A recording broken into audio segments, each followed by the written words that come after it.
மனைவி. திருடன் வீட்டுக்குள்ள புகுந்து திருடிக்கிட்டே இருக்கான், நீங்க வாயை கூட திறக்காம பாத்துக்கிட்டே இருக்கீங்களே. கணவன். உஷ், சத்தம் போட்டு சொல்லாதே, நான் கட்டி இருக்கிற தங்கக்கல் தெரிஞ்சிட போகுது. மனைவி. பையன் பட்டாசு தானே கேக்குறான், அதுக்கே அவனை இப்படி போட்டு அடிக்கிறீங்க.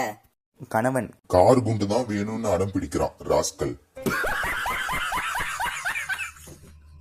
மனைவி. உங்களுக்கு தெரியுமா, சத்யவான் சாவித்ரி தன் கணவனை யம தர்மராஜாவிடமிருந்து தன் தந்திர வரங்களால் கடுமையாக போராடி மீட்டாளாம். கணவன். அப்போ ஒரு புருஷனை பொண்டாட்டி கிட்ட இருந்து யம தர்மனால கூட காப்பாத்த முடியாது, அப்படிதானே? மனைவி. ஏங்க, உங்களை கல்யாணம் பண்ணிக்கிட்டதுக்கு என் புத்திய செருப்பால தான் அடிச்சுக்கணும். கணவன். செருப்பு இருக்கு, புத்திக்கு எங்க போவ? மனைவி. நீங்க எனக்கு அழகான பட்டுப்புடவை வாங்கி கொண்டு தர மாதிரி கனவு கண்டேன். கணவன். அப்படியா? அடுத்த தடவை அதை கட்டி பாக்குற மாதிரி கனவு கண்டு சந்தோஷப்பட்டுக்கோ, என்ன ஆள விடு.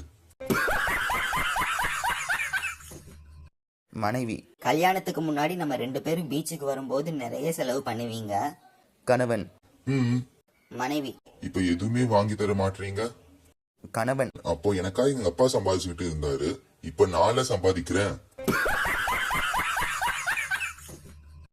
மனைவி.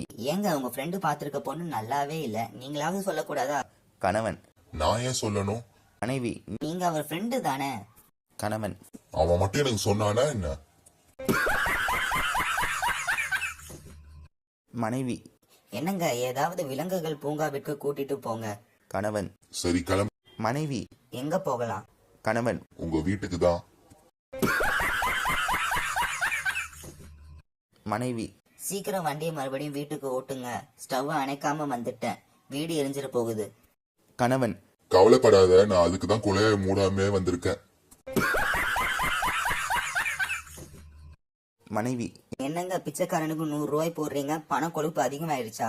கணவன். சத்தம் போடாதடி, அன்னைக்கு பார்ல இவன் கிட்ட கைமாத்தா வாங்கினதை திருப்பி கொடுக்கறேன்.